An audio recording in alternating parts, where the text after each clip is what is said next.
अस्सलाम वालेकुम, welcome back to guys. आज का हमारा टॉपिक है ionic radius.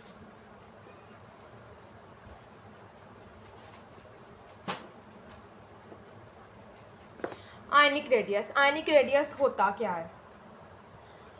The ionic radius is a measure of the size of an ion. एक आयन के साइज को मेजर करना आयनिक रेडियस कहलाता है। It is the distance from nucleus से लेके आउटर मोस्ट शेल तक जो डिस्टेंस होता है वो कहलाता है आयनिक रेडियस। जैसे हम एक सर्कल लेते हैं तो सर्कल का जो इधर होता है उसकी इधर कहीं से भी, उसकी बाउंड्री से कहीं से भी सर्कल का जो अंदर वाला पार्ट होता है उस तक जो आता है ना लाइन, उसको हम रेडियस बोलते हैं, कहीं से भी सर्कल की बाउंड्री के। इसी तरह एक आयन की न्यूक्लियस से लेके आउटर मोस्ट शेल तक जो डिस्टेंस होता है वो कहलाता है आयनिक रेडियस। हमने आयनिक रेडियस के अंदर, आयनिक रेडियस के 3 यूनिट्स हैं। आप लोगों की बुक के अंदर 2 लिखे हुए हैं, लेकिन जो पुरानी बुक्स थी उनके अंदर ये तीनों ही लिखे थे, पिकोमीटर, नैनोमीटर एंड एंगस्ट्रॉम। आप लोगों की बुक के अंदर नैनोमीटर नहीं लिखा होगा। अब मैं आप लोगों को इन तीनों के जो है ना वो इनकी पावर्स बता देती हूँ। ये एमसीक्यूज के तौर पर आते हैं। Picometre 10⁻⁻12 metre, nanometre 10⁻⁻10 metre, angstrom 10⁻⁻10 metre. ठीक है, अब हम इसके अंदर 2 आयंस की बात करते हैं कि आयनिक रेडियस के अंदर 2 आयंस पाए जाते हैं, एक पॉजिटिव आयन, एक नेगेटिव आयन। जो पॉजिटिव आयन होता है उसको कैटायन कहते हैं और जो नेगेटिव आयन होता है उसको एनायन का नाम दिया जाता है। ठीक है, अब हम लोग एनायन और कैटायन पढ़ते हैं। यहाँ पे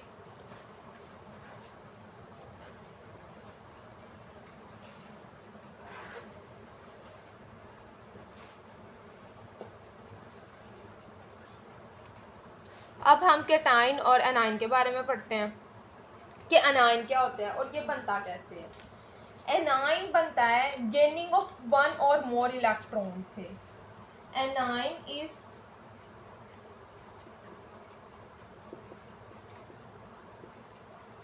formed by 1 or more electron.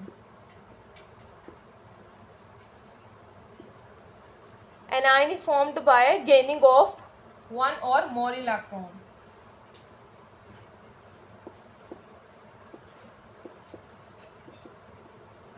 ये बनता है, कैटायन बनता है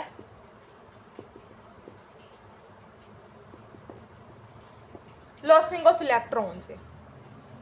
जब एक इलेक्ट्रॉन, ये अगर हम सोडियम की बात करें तो सोडियम पॉजिटिव आयन होता है, न्यूट्रल होता है एक टाइम पे। जब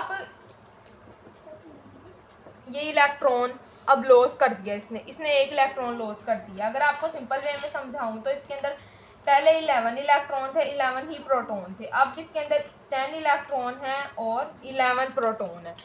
अब इसके अंदर एक जो इलेक्ट्रॉन है वो लॉस हो गया, अब ये बनेगा कैटायन। लॉसिंग ऑफ इलेक्ट्रॉन से एक कैटायन बनता है। यहाँ पे हमने एक इलेक्ट्रॉन जो है वो सोडियम का लॉस कर दिया। अब हमारे पास क्या बनेगा? कैटायन बनेगा। कैटायन बनेगा तो यहाँ पे, अच्छा यहाँ पे प्लस साइन है, यहाँ पे प्लस का साइन शो हो रहा है, यहाँ पे नेगेटिव का साइन भी तो शो हो सकता है। क्यों ऐसा हो रहा है? यहाँ पे ऐसा इसलिए हो रहा है कि आप लोगों से ये कई बार क्वेश्चन पूछा जा सकता है कि ऐसा क्यों हो रहा है। ऐसा इसलिए हो रहा है क्योंकि यहाँ पे इलेक्ट्रॉन 11 थे, प्रोटॉन भी 11 थे। ये दोनों एक दूसरे को न्यूट्रल कर रहे थे, स्टेबल कर रहे थे, एक दूसरे को डिवाइड करी जा रहे थे, एक दूसरे को न्यूट्रल कर रहे थे, एक दूसरे के साथ बॉन्ड बना के एक दूसरे को ख़त्म कर देते थे, न्यूट्रल बना देते थे। जैसे एक के साथ लग गया, दूसरा दूसरे के साथ लग गया, तीसरा तीसरे के साथ लग गया, चौथा चौथे के साथ लग गया। इसी तरह ये 11 के 11 एक दूसरे के साथ लग के बॉन्ड बना देते थे। लेकिन अब यहाँ पे आप लोगों को पता है इलेक्ट्रॉन जो होता है उसका साइन नेगेटिव होता है, प्रोटॉन का पॉजिटिव होता है। अब ये 10 के 10 तो 10 प्रोटॉन तो 10 इलेक्ट्रॉन के साथ बॉन्ड बना लेते हैं, लेकिन जो एक पीछे प्रोटॉन बचता है ना वो प्लस की फॉर्म में अपने आप को यहाँ पे शो कर देता है। ठीक है, अब हम लोग एनायन की बात करें, यानी गेनिंग ऑफ इलेक्ट्रॉन की।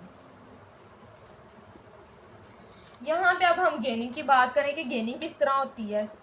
क्लोराइन की एग्जांपल लेते हैं।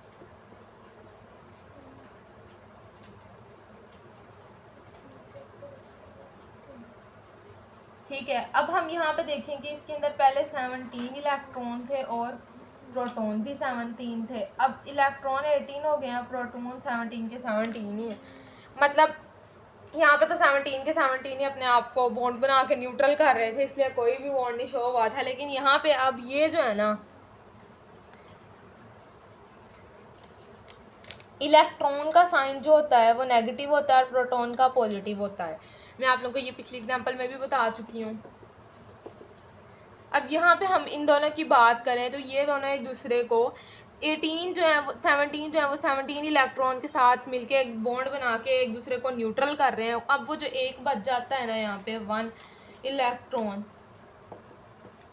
वो अपने आप को माइनस यानी नेगेटिव की फॉर्म में यहाँ पे शो कर रहा है।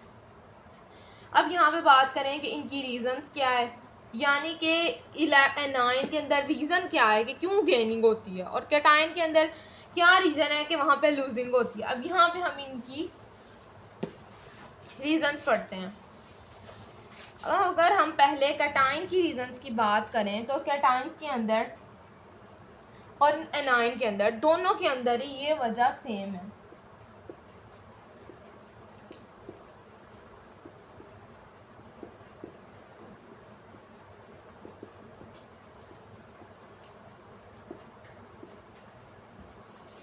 इलेक्ट्रॉन और प्रोटॉन की जो रेशियो है ना वो इनके अंदर इम्बैलेंस हो जाती है। अब दूसरी बात हम करें न्यूक्लियर अट्रैक्शन की।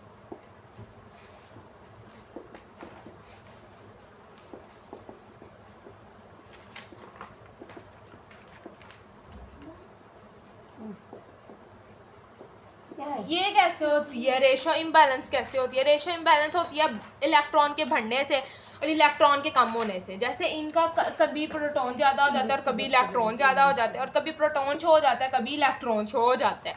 ऐसे इनकी रेशो इम्बैलेंस हो जाती है। अब न्यूक्लियर अट्रैक्शन की बात करें कि एनाइन क्या है और कैटाइन क्या है। इनके अंदर न्यूक्लियर अट्रैक्शन कैटाइन के अंदर इंक्रीज होती है। क्यों इंक्रीज होती है? अब ये देखें, कैटाइन के अंदर बात करें, ये न्यूक्लियस है, न्यूक्लियस के इर्द गिर्द दो शेल हैं। पहले दो, 1 2 3 4 5 6 8 9 10। अब इलेक्ट्रॉन इसके अंदर, इसने पहले 11 इलेक्ट्रॉन्स को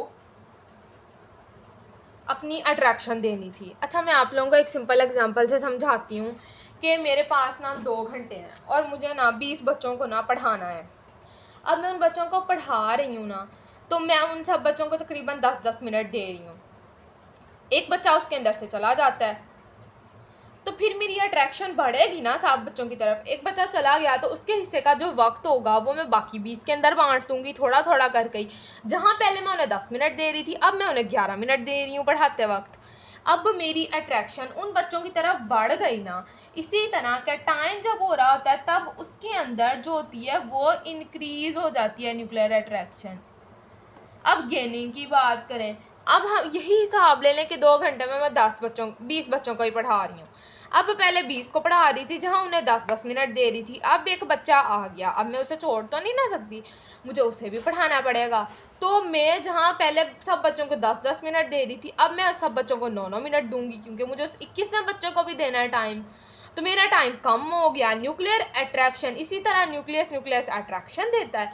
उसकी जो न्यूक्लियर अट्रैक्शन थी वो हो गई डिक्रीज गेनिंग में, क्योंकि बच्चे बढ़ गए। यहाँ पे लूज हो गए तो उसकी इंक्रीज हो गई, क्योंकि उसके पास बच्चे कम हो गए, उसे तवज्जो कम देनी।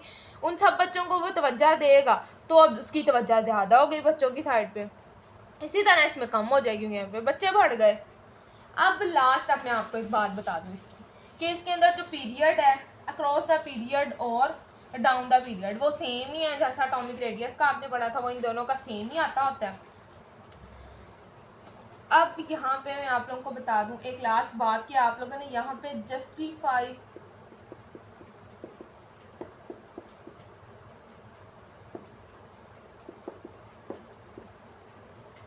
दैट्स वाई का वर्ड ज़रूर यूज़ करना है। जैसे आप लोगों से क्वेश्चन हो सकता है कि cationic size is smaller than their parent atom. मैंने आप लोगों को जो बताया कि आप लोगों ने कैटाइन की पहले डिफाइन लिखनी है। डिफाइन लिखें, एग्जाम्पल लिखें, रीज़न जो मैंने आपको बताई है दोनों की,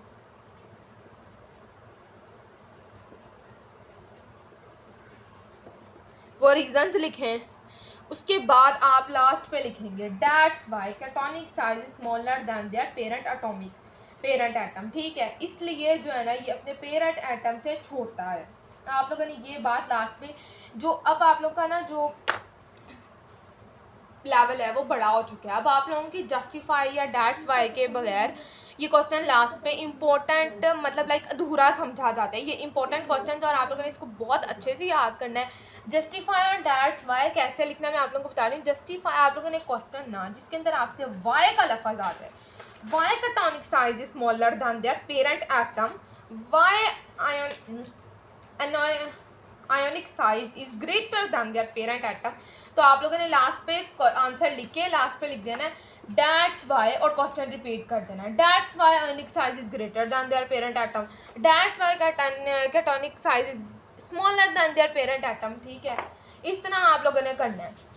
अब आप लोगों ने मेरी नेक्स्ट वीडियो के लिए मेरे चैनल को सब्सक्राइब करना है। आप लोगों का जो ये प्यार है ना वही हमारे लिए आप लोगों का सब्सक्राइब है। आप लोग सब्सक्राइब करो ताकि हम आपके साथ जुड़े रहें। इंशाल्लाह मिलेंगे नेक्स्ट वीडियो में। अल्लाह हाफिज़।